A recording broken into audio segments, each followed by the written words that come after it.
How's it going, everybody, and welcome back to the channel. This week I'm going to work on a really quick project. It's actually in preparation for entering my Allroad into a virtual car show. It's going to be in the daily driver category. Hopefully it's unique enough and looks cool enough for people to recognize it as something that's fun, and maybe it'll make it to the final round. Now, today's project is getting a 42-inch LED light bar mounted on my existing roof basket. The way that I'm going to do this is I'm actually going to turn my roof basket 180 degrees from how it normally mounts, because it has a curved front that is meant to take a fairing.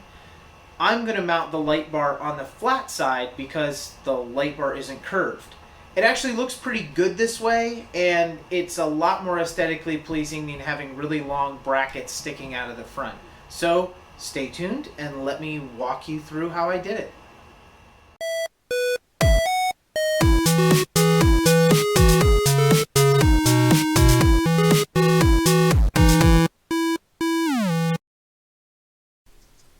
Obviously, the first thing we're going to do when we start this project is we're going to figure out exactly where we want to place the light bar. It took me a while to figure out whether I wanted to put it on the upper edge or the lower edge, kind of sunken down into where the roof rails sit, but I decided to put it right in the middle, and I'm glad that I made that choice because I really like how it looks, and you'll see that product at the end. I used the foam spacers or packing material that it came with to protect it, and they actually provided a really great positioning. When I started marking these out, I had made some initial marks there that you saw, and it was almost dead center where it needed to be up and down.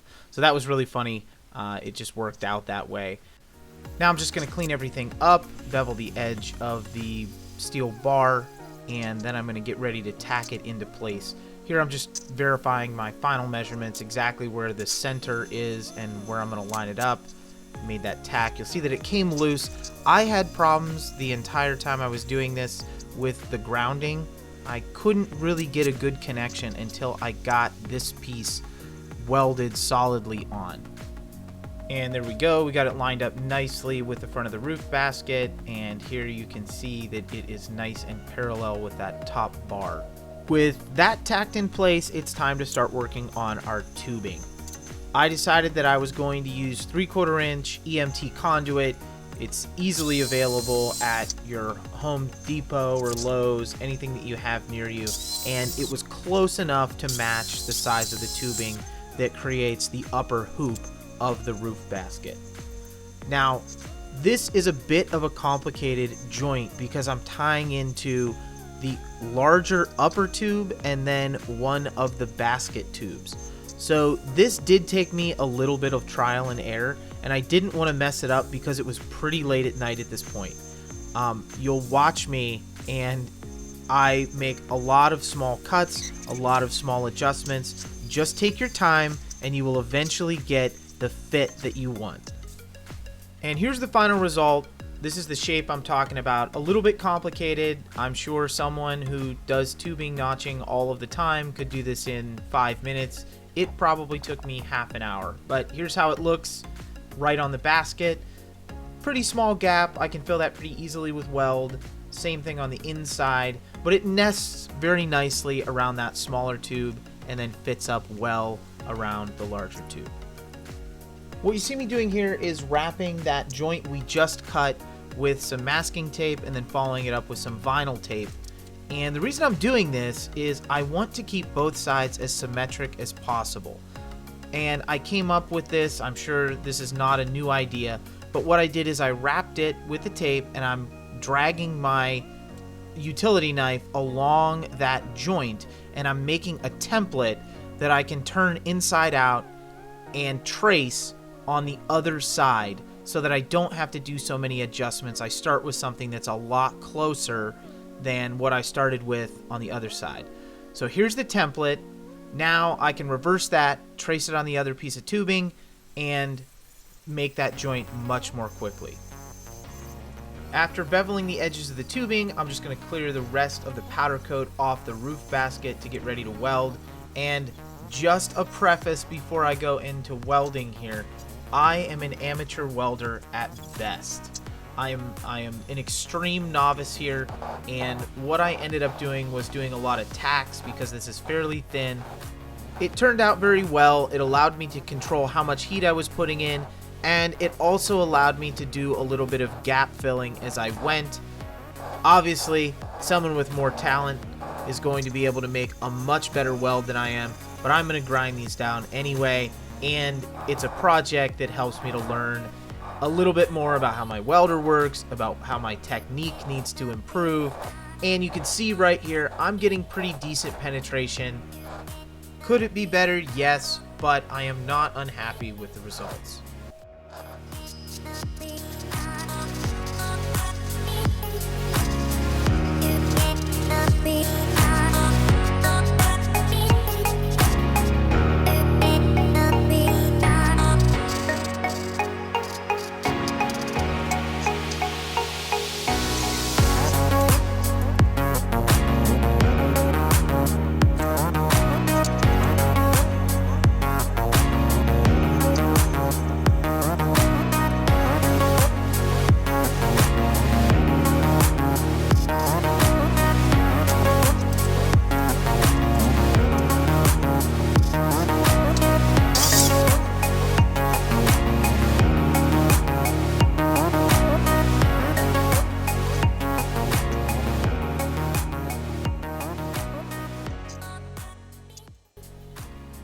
Here is where the template we created from the other side is going to come in handy. All I did was tape this to the tubing and go ahead and give it a quick trace with a permanent marker, and then we're going to peel it off. We'll see exactly where we want to cut, and then I'll go ahead and rough cut that to shape. Turned out pretty well.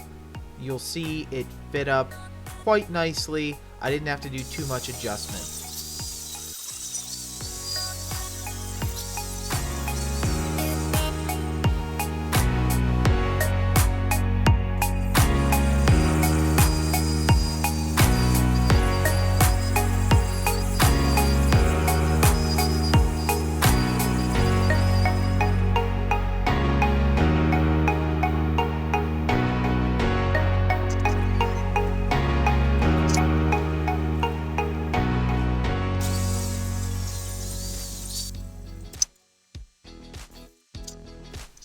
And here we go back to making some little tweaks and adjustments to make sure that it fits as well as it possibly can before we go ahead and weld it in place.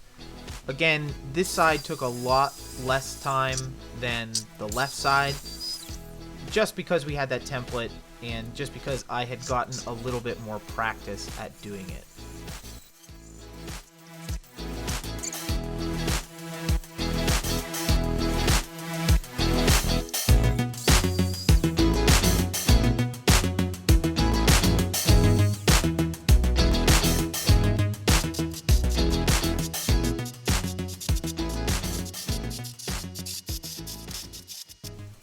We're all tacked up, ready to do some fitting.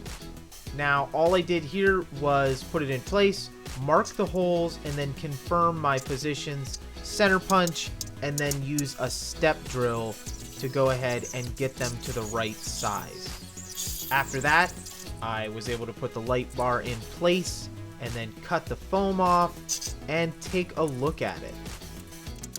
It was pretty early in the morning when I got to this point, but I was really excited and I couldn't wait to put it on the car. Obviously, some more finish welding needs to be done. I need to sand the whole thing down and do some paint, but overall, it's the look that I wanted, and I think it will be a fantastic addition to the top of the car. Speaking of which, I could not wait till I got all the paintwork done to try it out. I quickly threw it up on top of the car and hooked it up to 12 volts, and it looks awesome.